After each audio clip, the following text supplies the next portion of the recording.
Hello, मेरा नाम है एचआरके और जैसे कि आज हम जे.एस. कृष्णमूर्ति की ध्यान किताब जो है हम स्टार्ट करने जा रहे हैं। इसमें आप देखेंगे तो इसमें टोटल पेजेस 154 पेजेस हैं और हम इस किताब को जितना जल्दी हो सके 3 या 4 दिन में ख़त्म करने की कोशिश करेंगे और हम इसे वीडियो में फुल वीडियो और शॉर्ट वीडियो में डालने की कोशिश करेंगे, बोथ फॉर्मेट, जिससे कि जिस मोड में आप देखना चाहें वैसे आप देख सकते हैं।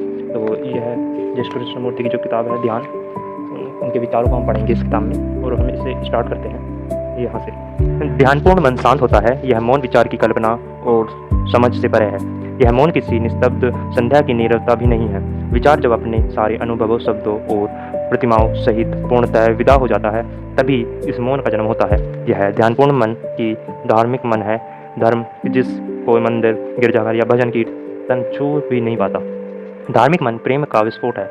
यह प्रेम किसी भी अलगाव को नहीं जानता, जिसमें सारा विभाजन समाप्त हो चुका है। सौंदर्य की तरह यह इसे भी शब्दों द्वारा नहीं मापा जा सकता है। इस मौन से ही एक ध्यानपूर्ण मन का सारा क्रियाकलाप जन्म देता है। ध्यान जीवन की महानतम कलाओं में से एक है, बल्कि शायद यह महानतम कला है। यह कला संभवतः दूसरे से नहीं सीखी जा सकती और यह इसका सौंदर्य है। ध्यान की कोई तकनीक और तरकीब नहीं होती, इसलिए इसका कोई आधिकारिक और दावेदार भी नहीं होता। जब आप ध्यान स्वयं का निरीक्षण करते हुए अपने बारे में सीखते हैं, अर्थात इसी तरह आप खाते पीते हैं, जिस ढंग से आप चलते फिरते हैं, यह बातचीत और गपशप करते हैं, आपका ईर्ष्या करना, नफरत करना, जब आप अपने भीतर और बाहर की इन सारी चीज़ों के प्रति सजग और सचेत होते हैं बिना किसी काट छांट के, तो यह ध्यान का ही अंग है। और यह ध्यान हर जगह और हर समय हो सकता है।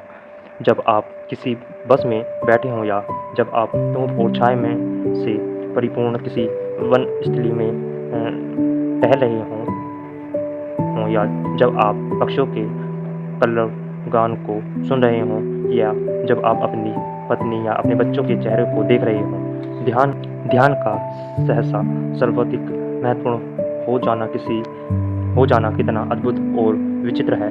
ध्यान जिसका न आदि न अनंत या वर्षा की एक बूंद के समान है।